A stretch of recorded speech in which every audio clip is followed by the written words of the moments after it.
Sa opisyal na pahayag ni Mabalacat City Mayor Chris Garbo, kinumpirma niyang nagpositibo siya sa coronavirus. Ayon sa alkalde, March 26 nang makaramdam siya ng lagnat. Ito na rin ang nakapagpaalarma sa kanya upang sumailalim sa RT-PCR test.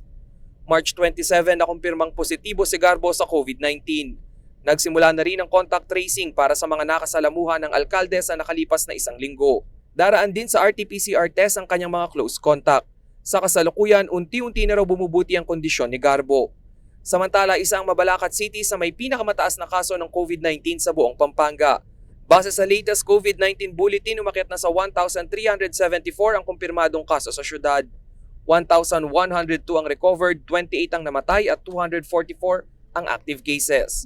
Dahil sa upward trend o papataas na kaso ng COVID-19 sa Pampanga, iminungkahi ng Octa Research Team na isama na rin sa NCR